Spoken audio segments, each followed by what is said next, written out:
بسم الله الرحمن الرحيم الحمد لله رب العالمين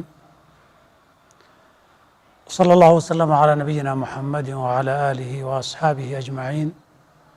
وسلم تسليما كثيرا أما بعد السلام عليكم ورحمة الله وبركاته waxaan soo jeedinaynaa ama diyaarinay xalqado iyo cashiro ku saabsan bisha ramadaan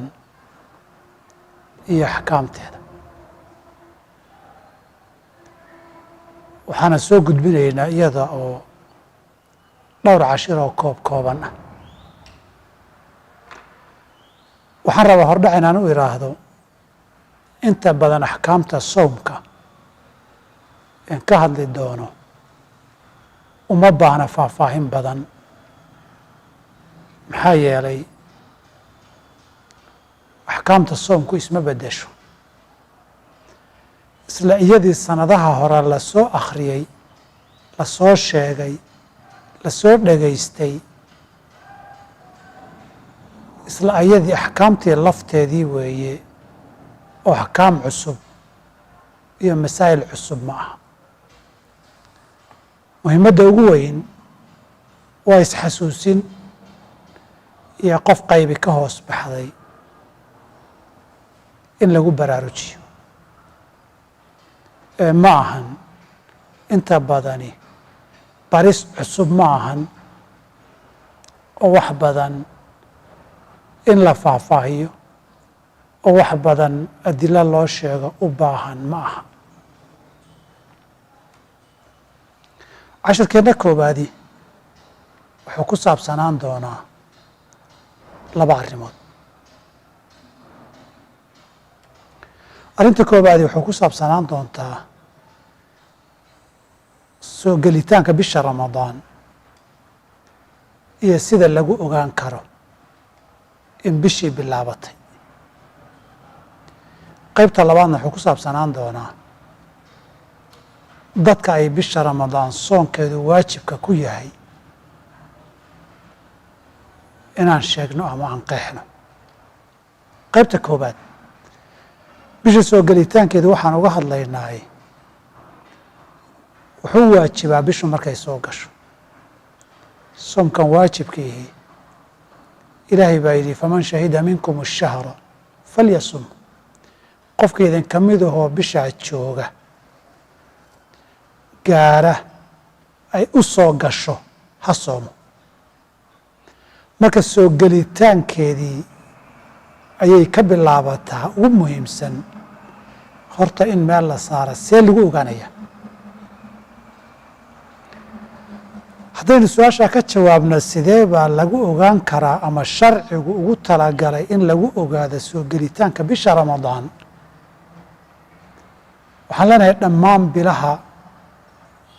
islaamka ah ee 12 ah dayaxana ku xiran waxaa lagu ogaadaa laba midkood bishii hore 30 ay ku dhammaato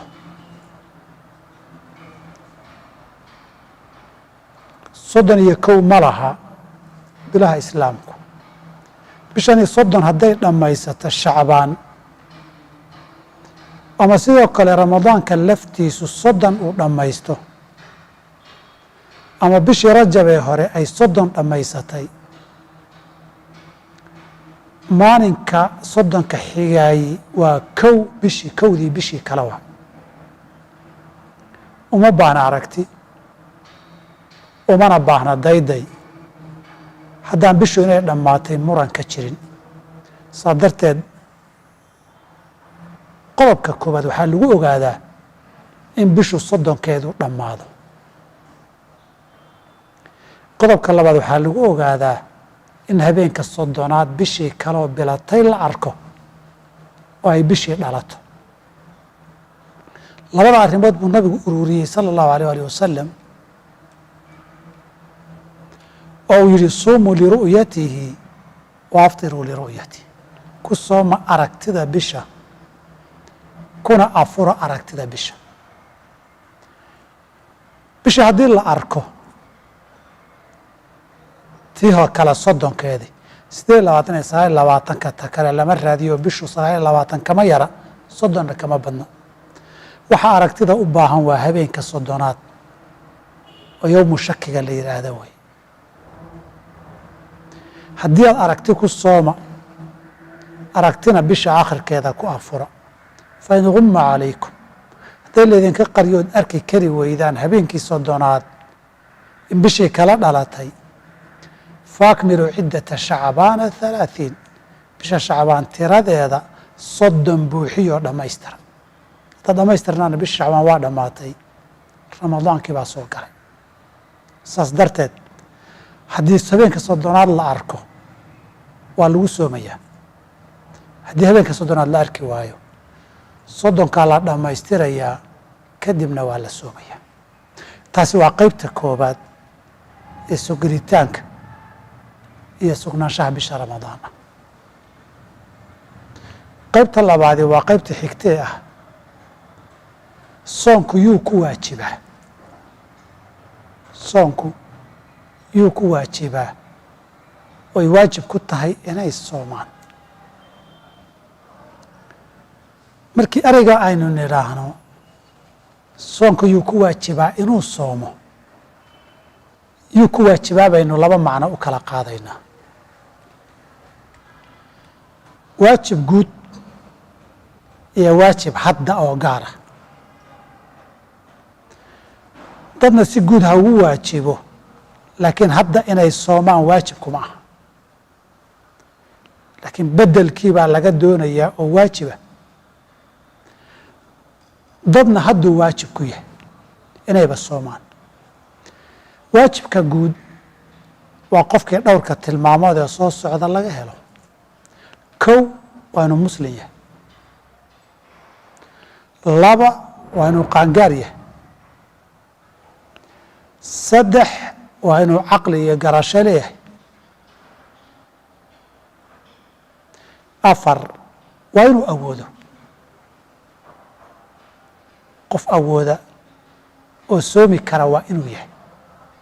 saddex afartaasi waa waajibka guud qofkii laga helo waa inuu muslim yahay markaan nidhaa qof aan muslim ahayn soon lama faro waajib buu kugu yahayna lama dhaho wuu kuu shaqayn karaa guriguu joogi karaa ganacsi baa idinka dhexayn kara shirkad buu kaaga shaqayn karaa qaraabaad noqon kartaan qofka gaalka ihi soonkaa waajib kugu ah lama dhaho haddana lama yidhaahdo soon lama yidhaah hadduu soo islaamana qalee lama yidhaahdo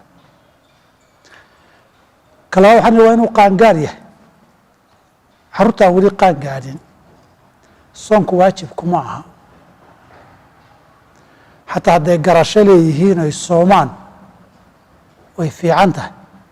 laakiin hadda waajib baan ka hadlaynaaye ilaa ay qaan gaadhaan waajib kuma aha hadday ka tagaanna soo qallaya la dhihi maayo caqli inuu leeyahay markaan leenahay waxaan uga jeednaa qof maskaxdiisi iyo garashadiisu ay joogto waa inuu yahay usan caqli lahayn waa ilmo yar oon kala garasho gaadhin waa qof waalan waa qof waa yeelay oo caqligii tegey sababtaa waalidii iyo caqliga tegay sabab kastaba ha keentee usan caqliba jirin waxba waajib kuma aha waa inuu awoodo markaan leenahay qofkaan awoodin haddana awoodin baan u jeednaa dibna aan ka awoodin da-da waayeelka ah iyo duruufo xanuun qof qaba